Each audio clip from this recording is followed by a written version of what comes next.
وقتی که شما یک لاینی رو میگیرید که فعلا نمیخواید بهش سرم وصل بکنید، حتما اون لاین رو به لحاظ اینکه ببینید درست داخل رگ هست یا نه چک بکنید. سلام، امیدوارم که حالتون خوب باشه. امروز میخوام یه داستان کاملا واقعی رو تعریف کنم که برای همسرم چند ماه پیش اتفاق افتاد. قضیه از این قرار بود که من سر کار بودم، همسرم صبح با حالت تپش قلب شدید و تعریق از خواب بیدار میشه. به من زنگ زد، گفتش که یه همچین اتفاقی برام افتاده. ازش خواستم که خودشو به اورژانس برسونه. وقتی رفتش اورژانس، اقدامات اولیه براش انجام شد. آبی براش گرفته شد، متخصص قلب دیدش و داروی مورد نیاز هم براش تجویز شد و تشخیصی که براش گذاشته شد آریتمی بود، ریتم رپید AF. خب تا من برسم پیش همسرم یه 2 ساعتی زمان لازم بود و انتظار داشتم که تو این 2 ساعت دارویی که تجویز شده اثر کنه و این ریتم بشکنه و ریتم برگرده به حالت سینوس. ولی همسرم با من تماس گرفت، گفتش من تو اورژانس هم همچنان هیچ تغییری نکردم و همون تپش قلب رو دارم. رسیدم بیمارستان، همسرم تو اتاق CPR بودش، مانیتورینگ میشد و دیدم که ریتم همون ریتمه و هیچ تغییری نکرده علیرغم گرفتن دارو.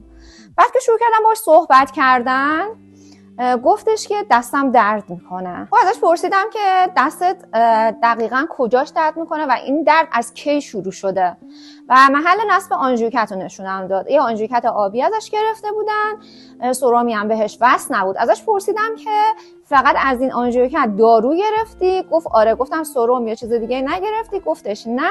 و رفتم از پرستار مربوط هم پرسیدم که گفتش فقط دارو گرفتیم. بعد چسبای اطراف آنژیوکت رو آروم باز کردم و وقتی دست زدم در امتداد ماندرن، درد خیلی زیادی رو اونجا تحمل میکرد و دیدم که یه برجستگی کوچیکی اونجا هستش و فهمیدم که این رگ بمب است و همسر من اصلا اون دارو رو نگرفته بود. یعنی دارو رو گرفته بود منتها دارو زیر جلدش بوده و دارویی که اثر وریدی داره و باید اثر کنه به اثر خودش نرسیده بود. خب رگ بمبه بود و من به پزشک مربوطه زنگ زدم، به متخصص زنگ زدم و شرط رو توضیح دادم که دارو از رگ بمبه رفته و بیمار من اصلا دارو رو نگرفته. خودم از بیمار، از همسرم یه رگ صورتی گرفتم روی دست دیگه‌اش، در حالی که ما اصلا از بیمارای قلبی 2 تا رگ میگیریم، چون که گاهی داروها تداخل داره و نیازه که ما از هر رگ دارو بدیم که تداخل نکنن. و با دستور پزشک متخصص دارو رو تکرار کردم و در کمال تعجب در کمتر از 1 رو 20 دقیقه ریتم AF شکست و ریتم سینوسی شد، در صورتی که قرار بود همسر منو CCU ببرن، منتظر بودن تخت CCU خالی بشه، اونجا تحت درمان قرار بگیره و پروتکل‌های بعدی درمان این آریتمی براش انجام بشه و بعد ما رو منتقل کردن بخش اورژانس. 1 ساعت 2 ساعت اونجا تحت نظر بود و بعد هم مرخص شد که بره درمانگاه و این آریتمیش رو پیگیری کنه.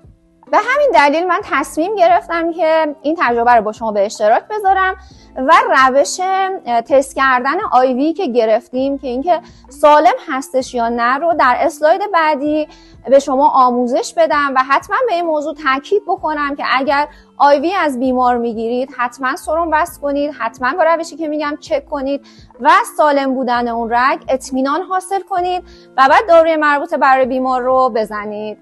امیدوارم که این ویدیو براتون مفید باشه. مراقب سلامتیتون باشید. وقتی که شما یک لاینی رو میگیرید که فعلا نمیخواید بهش سرم وصل بکنید، حتما اون لاین رو به لحاظ اینکه ببینید درست داخل رگ هست یا نه چک بکنید. برای چک کردن این کار هم یه آب مقطر و یه سرنگ بردارید، حدود 3 cc از آب مقطرتون رو بکشید به این صورت.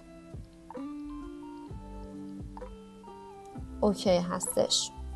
رو ببینید بچه ها، به این قسمت آنژیوکت فیکس میکنید و آروم آروم تزریق میکنید، پوش میکنید. خب اگر آنژیوکت شما داخل رگ نباشه انتهاش ورم میکنه و این نشون میده که مایع رفته زیر جلد شما و شما داخل لاین نیستید و یه لاین دیگه باید بگیرید. ولی نه، اگه به راحتی مایع رفت، بیمار شما درد نداشت و دیدید که زیر پوستش هم هیچ باد نکرد، ورم نکرد. در نتیجه لاین شما درسته و کاملا داخل رگ هستید.